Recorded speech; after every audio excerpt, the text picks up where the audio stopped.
tenernos nuevamente aquí en el programa. Espero que pues hoy, día de viernes de Cuaresma, pues hayas guardado la abstinencia que la Iglesia nos pide como un ofrecimiento al Señor, como signo de penitencia, de arrepentimiento, pero sobre todo no nos olvidemos que la abstinencia como el ayuno, pues son signos también en especial de mortificación, o sea, es decir, de que podemos ser capaces, con la fuerza de Dios, con la fuerza del Espíritu también, pero también con la fuerza de la razón, o sea, usando nuestra mente conscientemente de lo que estamos haciendo, de renunciar a muchas cosas y a muchos gustos que realmente no son necesarios en nuestra vida, como pueden ser ciertos alimentos, los gustos por los alimentos, y ofrecérselo a Dios como ese signo de reparación, ese signo de nuestro arrepentimiento. Muchas veces nosotros nos preguntamos, no, bueno, pues no he cometido un pecado mortal, ¿de qué me voy a arrepentir? Bueno, nosotros desde que conocemos al Señor, ¿verdad? Desde que empezamos en este mundo, desde que somos bautizados, empezamos en ese proceso de conversión. Así que no podemos decir que no hemos pecado, porque también participamos hasta cierto punto, ¿verdad?, de los pecados sociales. A veces por omisión no hacemos las cosas que nos corresponden hacer. Así que en estos días, en estos momentos, es bueno pues pedirle perdón a Dios de manera especial en este tiempo. No quiere decir que este tiempo sea exclusivo, o sea, que solamente en Cuaresma o en Semana Santa nosotros le pedimos perdón a Dios por nuestros pecados, ¿no? Pero es un tiempo que la Iglesia ha puesto para que nosotros podamos tener momentos de reflexión, momentos de entrega a Dios.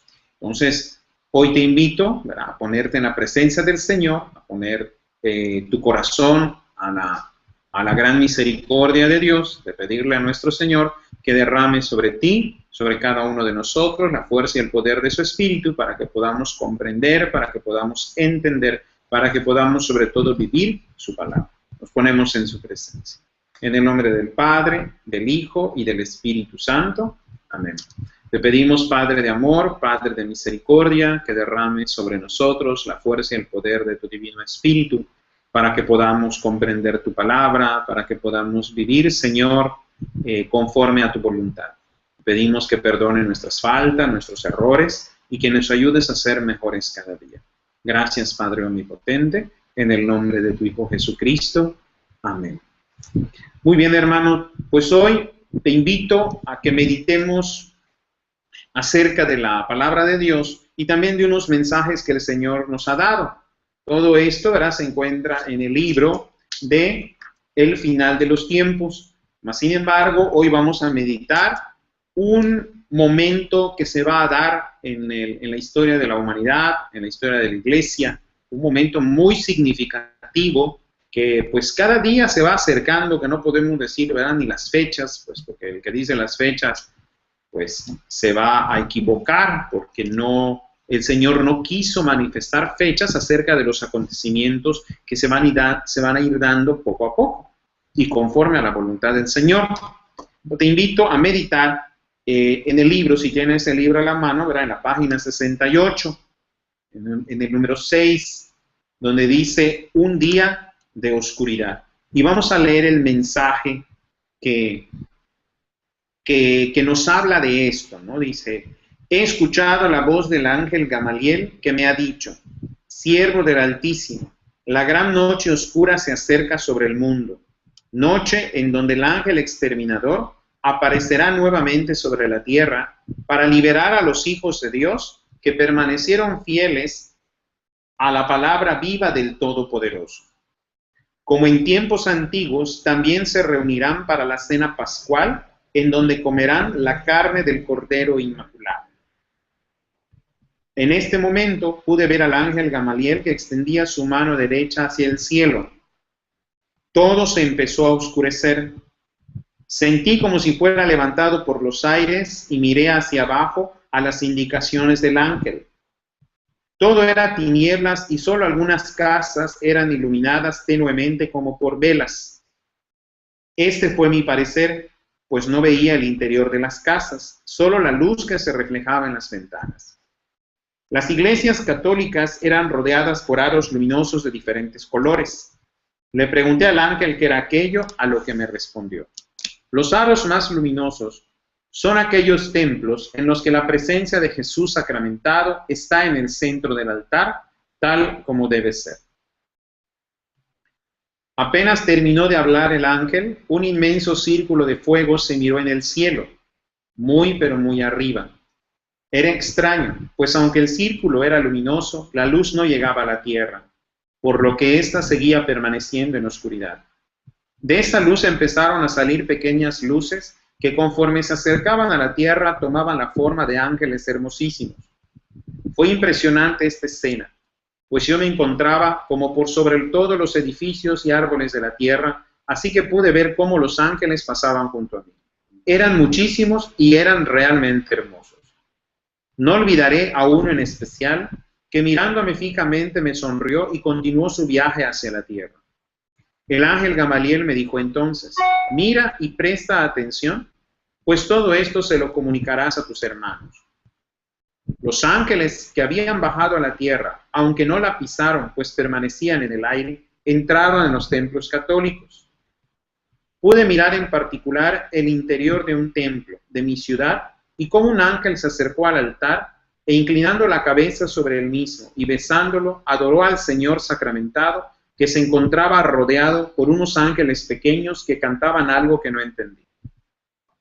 Me postré para adorar a Jesús, cuando escuché una voz que retumbó e hizo temblar todo el lugar.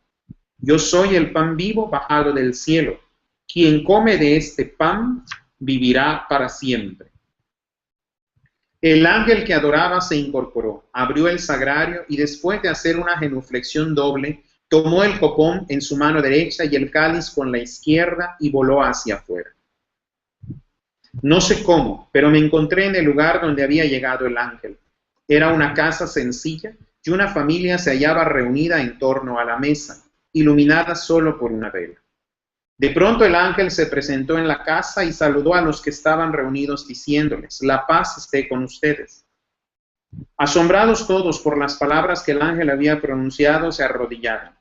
El ángel, alzando en sus manos el cáliz y el copón, dijo: este es el Cordero de Dios que quita el pecado del mundo. Dichosos los que participan en el banquete del Señor.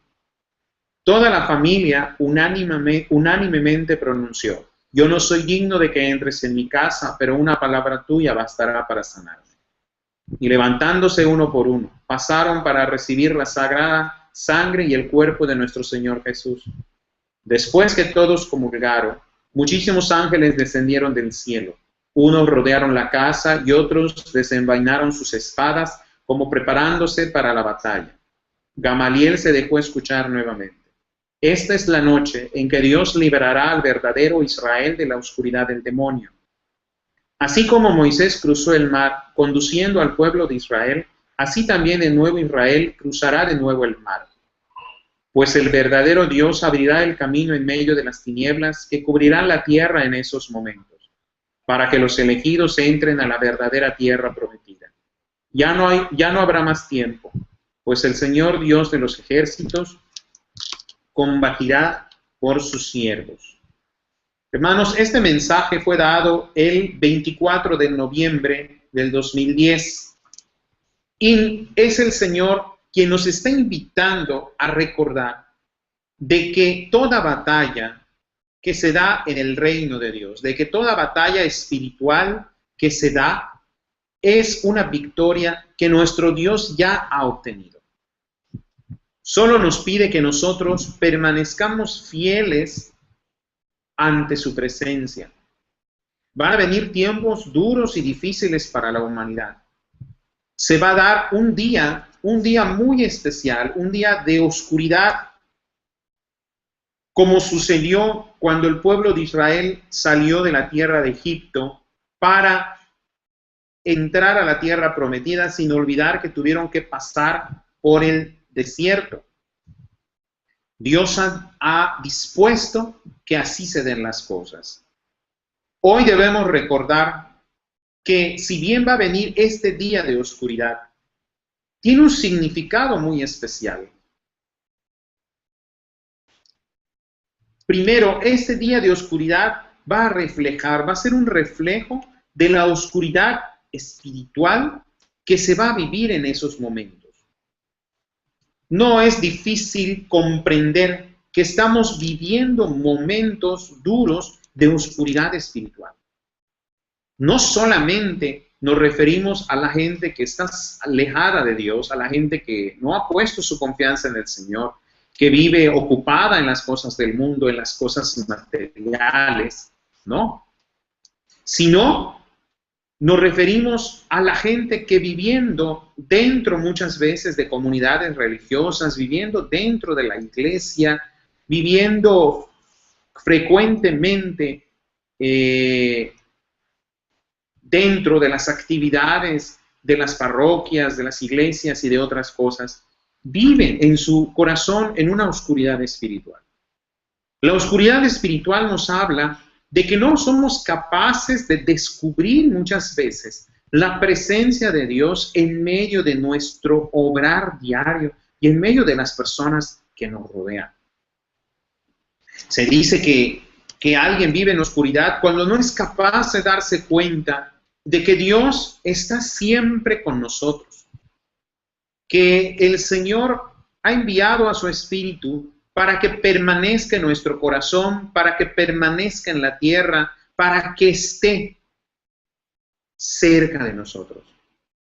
Cuando nosotros decimos que vivimos en la oscuridad, nos referimos a que no somos capaces de descubrir esa presencia de Dios. Una de las cosas que es más difícil en la lucha de todos los días, en la lucha que el cristiano tiene todos los días, es el no poder descubrir la presencia de Dios en su vida diaria.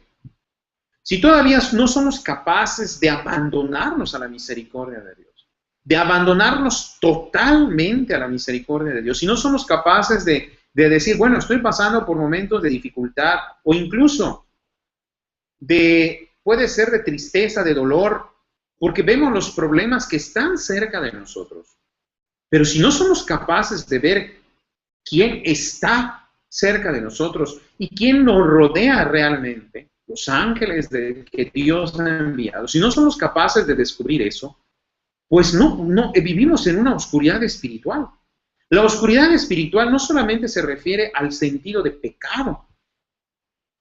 El que vive en pecado, dice la palabra de Dios, está muerto. O sea, el que vive en pecado está muerto. Ni siquiera podemos decir que vive en una oscuridad. O sea, el que vive en pecado ha muerto. Ha muerto. En cambio, el que vive en una oscuridad espiritual es el que estando vivo, o sea, es decir, puede ser que incluso no esté en un pecado grave o lo que nosotros más bien consideramos un pecado grave, pero no es capaz de ver la presencia de Dios actuando en su vida. Somos capaces de ver las cosas malas que hay en nuestra vida, pero no somos capaces de agradecerle a Dios y de descubrir su presencia, incluso en los momentos de dificultad. Y de decir, sí, Señor, es cierto, estoy sufriendo, estoy pasando por un problema económico, a lo mejor, o estoy pasando por algo difícil, pero yo no veo eso. Yo veo tu mano obrar, yo veo tu presencia obrar, yo veo tu misericordia que está cerca de mí. Eso es lo que debemos hacer. La persona que dice eso, que es capaz de salir de todo eso, entonces es la persona que vive en la luz de Dios. Entonces, cuando aquí nos habla del reflejo de la oscuridad espiritual, se está refiriendo en varios sentidos a la oscuridad que va a pasar también la iglesia como institución, a esa búsqueda de la verdad que siempre se va a estar realizando, pero que por alguna razón pues se va a hacer muy difícil de encontrar. Pero en especial se habla de las personas que nos llamamos cristianos, pero que no somos capaces de descubrir la luz del Señor en la vida diaria.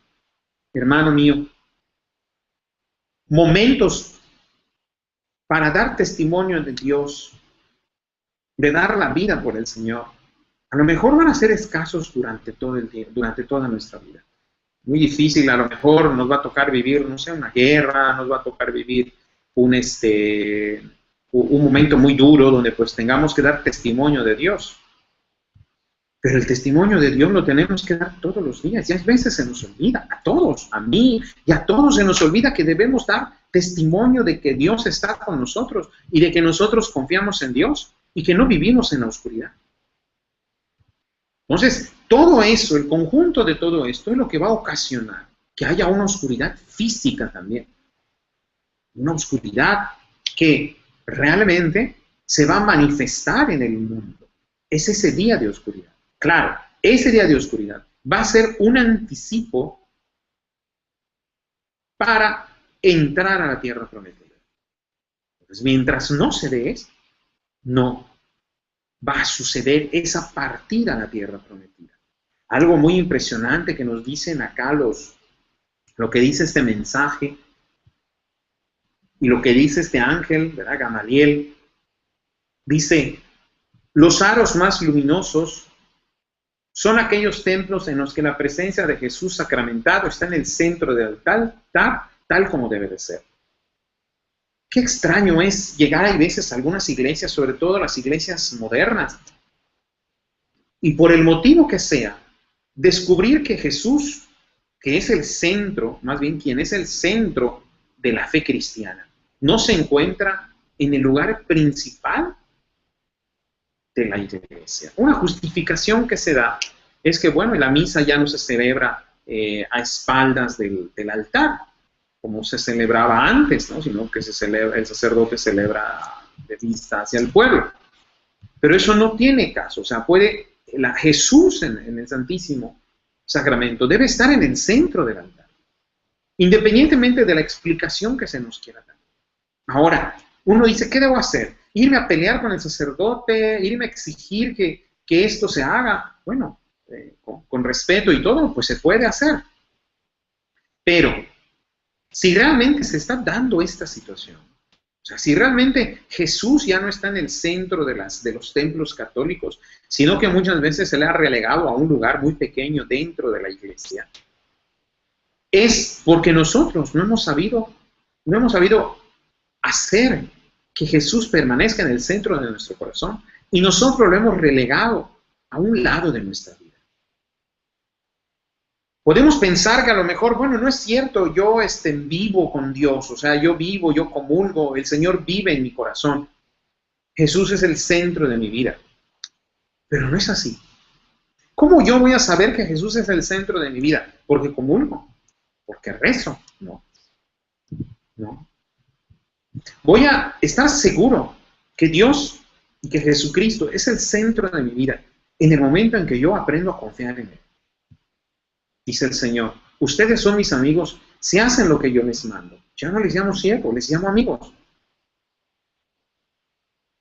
Entonces, en el momento en que yo confío en Dios, en el momento en que yo pongo mi confianza en Dios, en ese momento Jesús es el centro de mi vida. ¿Por qué? Porque ante un momento de dolor, ante un momento de dificultad, tengo a quien recurrir. Es más, ni siquiera tienes que recurrir al Señor porque Él está siempre contigo. Lo único que debemos hacer es abandonarnos en las manos de Dios. Hay veces la Sagrada Escritura nos habla de quietud, de estar quietos ante la presencia de Dios.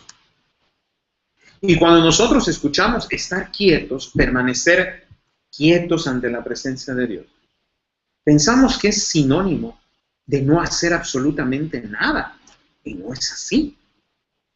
No es así. El estar quietos ante la presencia de Dios, uno se queda paralizado muchas veces quieto, también ante momentos de asombro, cuando sucede algo de pronto, ¿no? Algo que nos asusta, algo que nos deja estupefactos. Muchas veces no corremos como se podría esperar hasta cierto punto. A lo mejor quedamos de pie sin saber qué hacer en un momento determinado. Y esperamos a ver qué va a pasar. También ante la presencia de Dios que es majestuosa, ante la presencia de Dios que es imponente, nosotros podemos permanecer de pie, quietos. Eso no quiere decir que no estemos haciendo nada. Entonces, no vivamos en la oscuridad espiritual. Y la manera de no vivir en la oscuridad espiritual es empezando a confiar en Dios. El que vive en la oscuridad espiritual no sabe a dónde ir, no sabe qué hacer, se desespera, se angustia, se preocupa. ¿Por qué? Porque no hay confianza en Dios. Yo puedo decir que confío en Dios, pero si caigo en todo esto, entonces no confío en el Señor. Una cosa también es el sufrir en la paz de Dios. Cosas que nos van a traer sufrimiento. Y se puede sufrir con paz y en paz. Pero no con desesperación. La desesperación nunca es del Señor. El cristiano pasa por momentos, es cierto.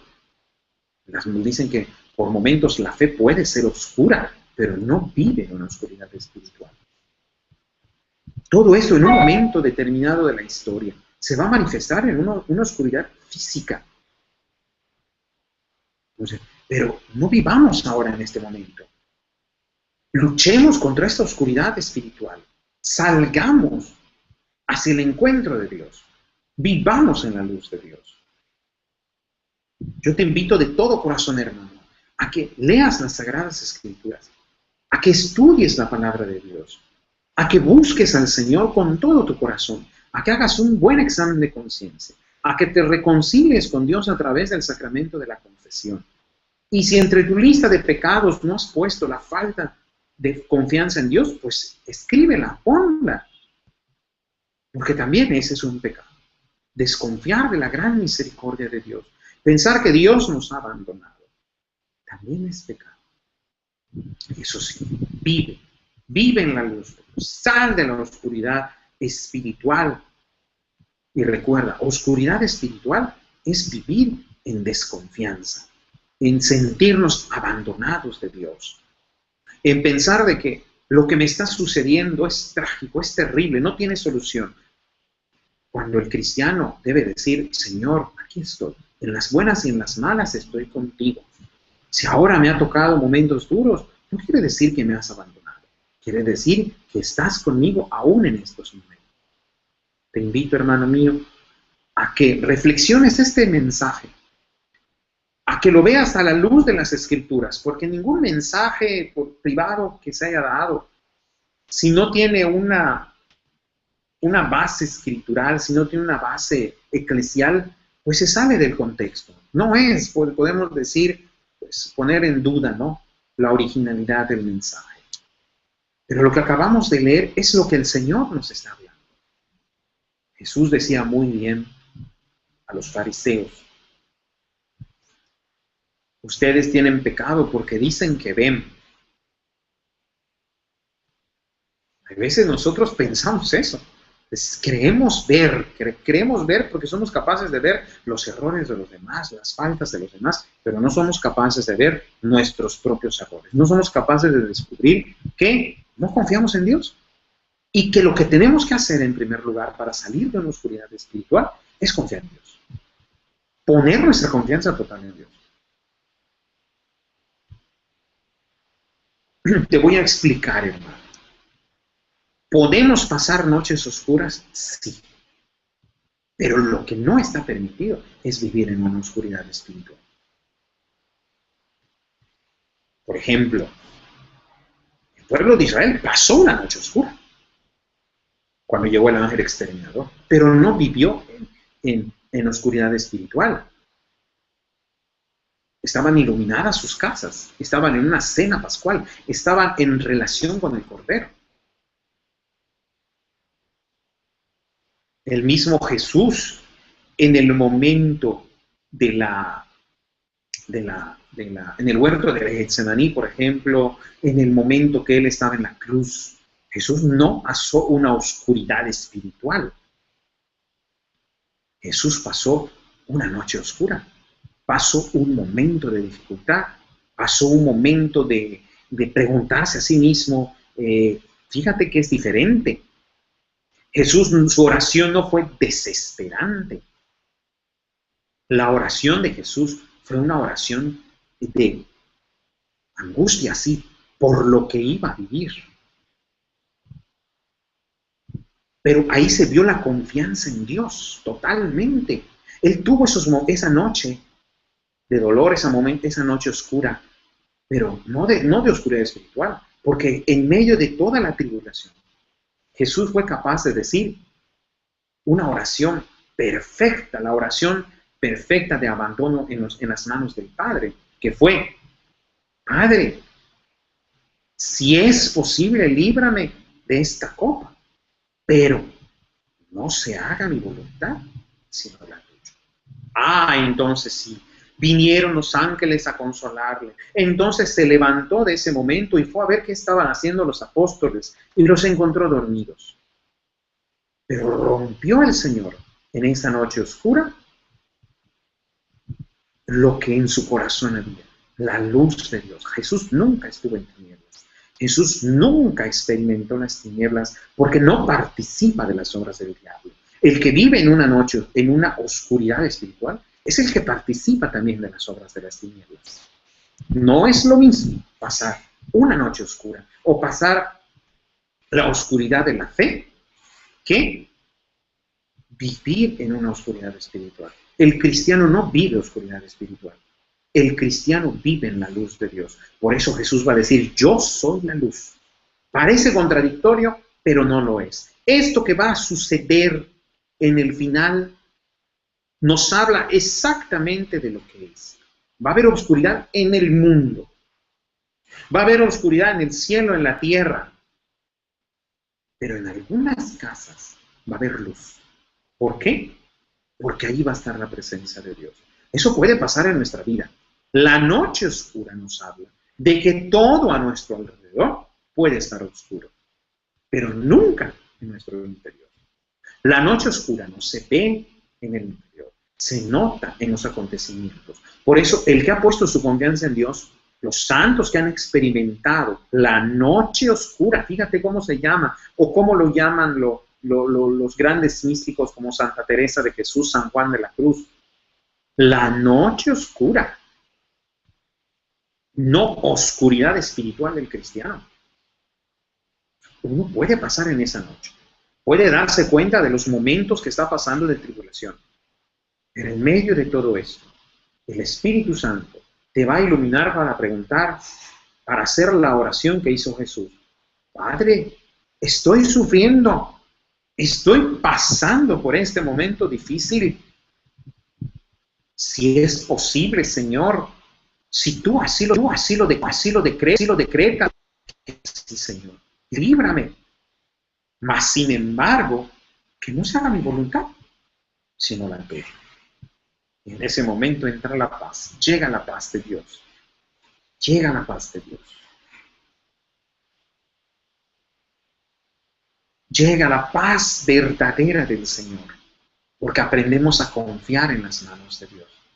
Entonces, ya ni siquiera vamos a buscar el consuelo, como le pasó a Jesús, sino que fue capaz de consolar. Fue a ver a sus apóstoles, y los vio dormidos, y les dijo: ¿qué les pasa? No han podido ni siquiera velar una hora. Fue capaz Jesús en el madero de la cruz de decir: hijo, hay a tu madre, madre, hay a tu hijo. Fue capaz de decir el Señor: Padre, en tus manos encomiendo mi espíritu, todo está consumado. No confundamos las cosas, hermanos. No lo confundamos. ¿Por qué uno puede entrar en la oscuridad espiritual? Yo creo que es un punto muy importante para reflexionar. ¿En qué momento yo entro en la oscuridad espiritual? Cuando el alma, cuando el cristiano se deja contaminar por esta oscuridad. ¿Cuándo? ¿Sabes cuándo, hermano? Cuando las cosas no salen como tú quieres.